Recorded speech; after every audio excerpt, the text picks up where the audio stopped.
I've seen too many smart people make the same basic mistakes over and over again, costing them a lot of money when they invest in real estate. I'm not gonna lie, I've also made a lot of mistakes, and I've learned a lot over my own journey building my own multi-million-dollar portfolio. And this is why I've made this video. I wanna make sure that you watching this don't make the same mistakes as I did, and I want you to be one step closer on your journey and be able to invest in real estate with confidence. So I'm gonna summarize this video in the top 5 mistakes that I see all the time. Let's get right into it. The first mistake is not visiting the house that you're going to buy and just relying on the pictures. It sounds obvious, but I'm telling you, I've seen so many people just look at the pictures and automatically think that this is a good deal because the pictures are so nice looking. I've also made the same mistake. When I look at the houses that I've bought over the years, the ones that cost me the most money, the ones that caught me off guard, were the ones that I did not visit. And now I've made a rule that no matter what I do, I am going to go see that house in person. And what I've learned is you have to imagine yourself actually living in this place, because at the end of the day, you're trying to rent it. So if you can't see yourself living in this house because of the layout or the room sizes, that's a red flag. Those are types of renovations that will cost a lot of money to get fixed. So make sure you go visit the place, you go really pretend and imagine yourself living in this place. Think about you being that single family, a multifamily, the student, whoever you're planning on renting to, pretend you're in their shoes and just walk the house. Imagine getting up, going to the washroom, going to the kitchen, making some food, watching TV in your family room.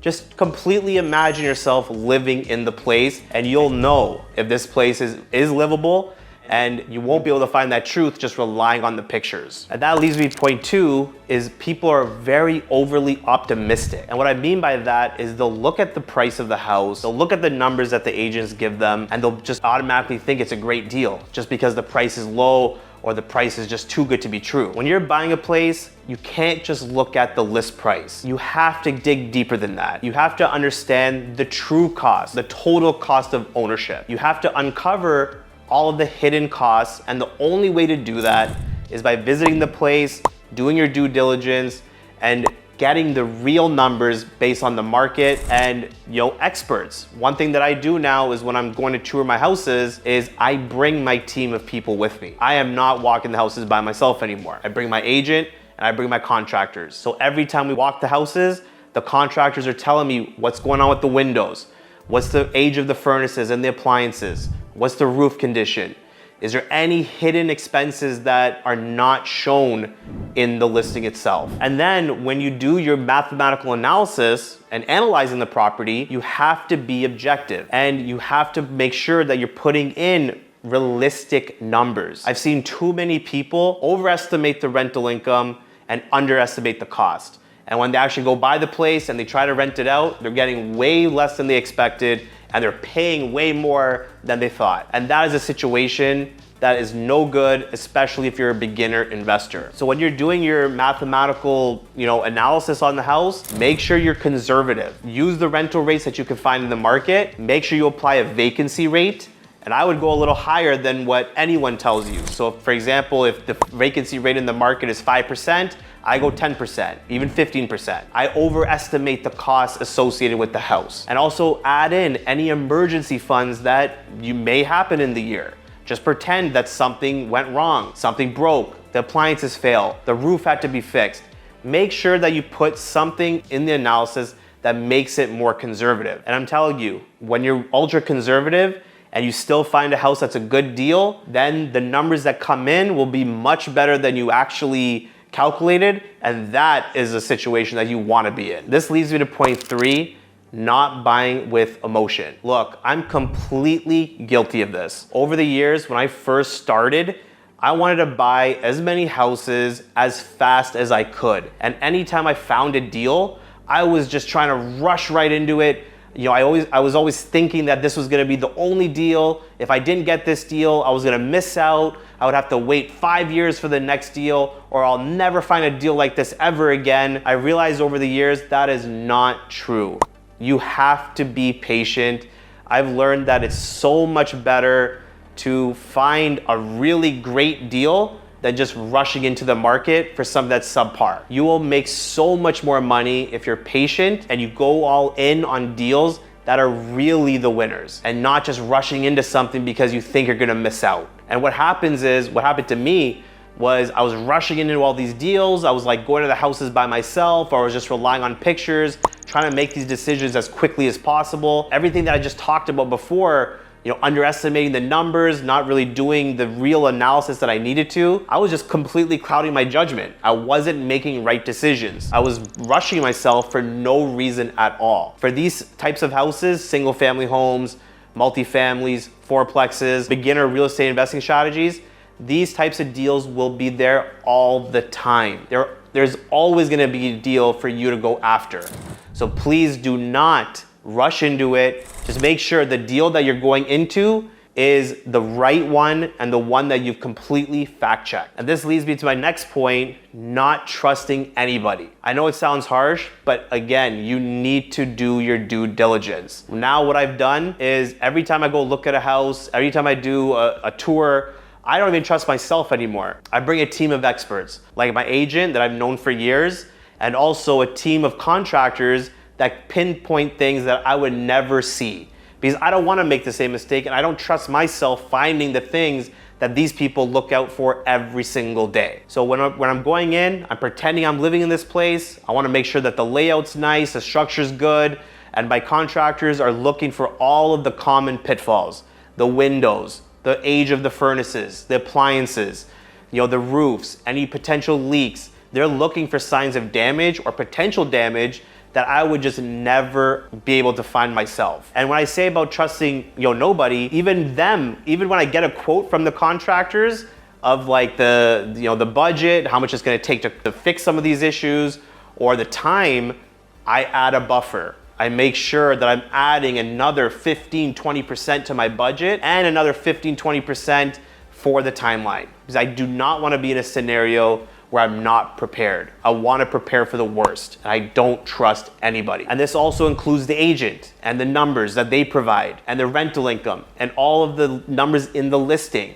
All of this stuff is just data, but you have to do the due diligence and make sure that you are verifying what the numbers are and what they can actually be. Do not trust what's coming from the listing. Make sure you're looking at the rental market, make sure you're looking at the price. What are some other average homes being rented for? What are they selling for? Make sure that you're understanding what costs are. Last but not least, also trusting your tenants. I know this sounds harsh, and trust me, I'm a person that really tries to work with people and try to help them as much as I can. So this is a really hard one. But when you're getting into the real estate business and rental is your income, well, you have to make sure that you're screening for the right tenants. And even if you do that, you have to learn that you might not pick the perfect tenant every single time. There's gonna be issues. Tenants are not gonna be able to pay. And if that happens, you need to act now. You have to act fast. It's so easy to get into the trap of, hey, I'll be able to pay you next week, or I'm gonna pay you next month. You give me some time. I know how hard it is. I've done it myself. I've lost a lot of money doing it that way. Not taking action that you need to, right away, and taking a very emotional approach. Again, this is a very hard thing to do, but it's the most important when it comes to real estate. Because if you trust that tenant and they're not paying the rent and you don't take action quickly, well, it's gonna take you months or even years to get that tenant out, and that is absolutely detrimental to your business. So you have to make sure that you are in a position where if someone stops paying rent, you have the processes in place right away.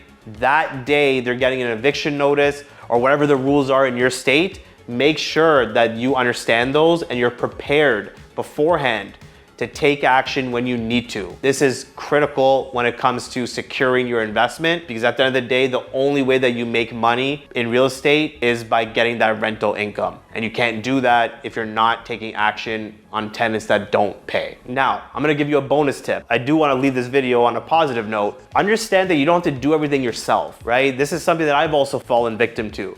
I wanted to learn every single thing. I was doing the research myself on all the real estate investing strategies, how to do the analysis, how to structure my business, all of these things like the process for eviction and different rules and all the software that you might need for maintenance and this and that. You know, I was doing all of this research before I even made my purchase. And one thing that I've learned is take it one step at a time. Just learn what you need to learn in that moment. If you need to learn how to save for a down deposit, do that first. You don't need to worry about how to manage tenants if you're not in a position to even buy that house. Learn what it takes to go save for that down deposit. Once you have the down deposit, now it's time to learn some investing strategies. Watch my YouTube channel. I got a bunch on there. Reach out to me, reach out to experts in the field, build a network, ask questions, because now you're in a position to make those decisions.